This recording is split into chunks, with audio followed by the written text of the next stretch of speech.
Bonjour à tous, mardi 31 janvier, lors de la manifestation, je suis allée à la rencontre d'un professeur pour l'interviewer afin qu'il nous donne son avis sur une possibilité révolutionnaire. Moi, je m'appelle Tristan Haute, je suis enseignant-chercheur en sciences politiques à l'Université de Lille.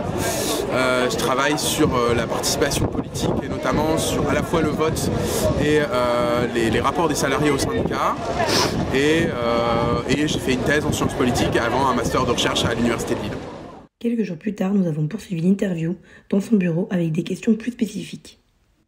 Participez-vous aux manifestations qui ont lieu et si oui, dans quel intérêt ? Moi, j'ai été étudiant et assez tôt, je me suis rendu compte que c'est bien de se mobiliser tous les 2-3 ans, voire tous les ans, mais que c'est bien aussi d'avoir une structure pérenne pour se défendre, pour initier aussi les mobilisations sociales qui naissent pas automatiquement, et puis pour porter aussi la parole, moi d'abord des étudiants quand j'ai commencé à militer, puis maintenant des collègues, et puis aussi pour les défendre individuellement, parce qu'en fait il y a tout un travail aussi de défense individuelle des collègues. Pensez-vous que les manifestations qui ont lieu en ce moment sont utiles ?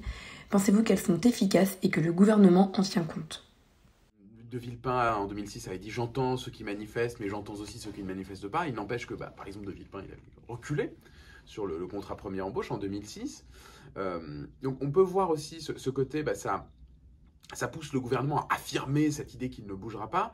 D'un autre côté, on voit que ça fragilise la majorité présidentielle où il y a des dissensions, la droite qui est son allié parlementaire sur ce dossier de réforme des retraites et sur beaucoup d'autres dossiers d'ailleurs, qui est aussi en proie à des divisions. Donc on voit que finalement on a une, entre guillemets, majorité relative du président de la République à l'Assemblée nationale qui est fragilisée par ces mobilisations.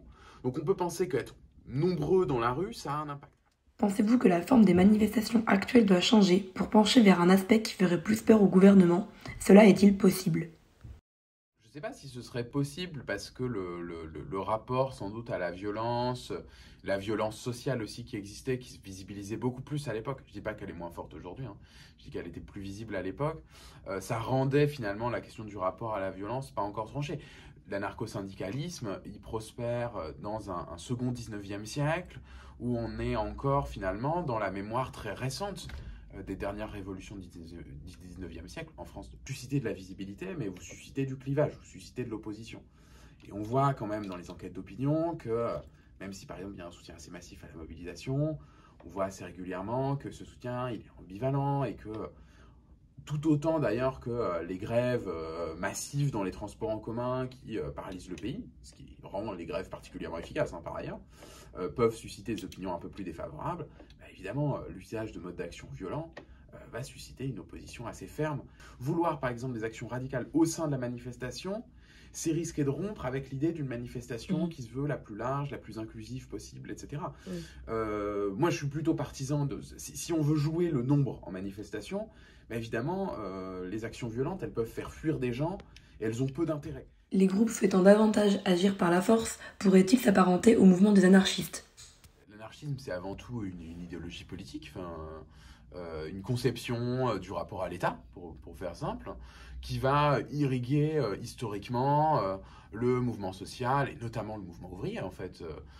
L'anarcho-syndicalisme, c'est un des grands courants d'inspiration dans la fondation de la CGT, dans l'adoption de la Charte d'Amiens, qui est aujourd'hui un texte fondamental du syndicalisme, qu'on va retrouver dans plein de pays. Le rapport entre anarchistes et ce groupe, il est plutôt récent à Lille, mais c'est pas étonnant dans la mesure où ces groupes vont se structurer et se visibiliser dans le cadre de mouvements sociaux. Et je dirais que leur impact est relativement limité de manière générale, mais il va être plus important lors des mouvements sociaux parce qu'ils vont être visibles. Notamment, c'est des groupes qui sont particulièrement efficaces pour se rendre visibles. Comme nous le constatons, la question du passage à la révolution est encore assez abstraite. Nous remercions Tristan Haute d'avoir répondu à nos questions.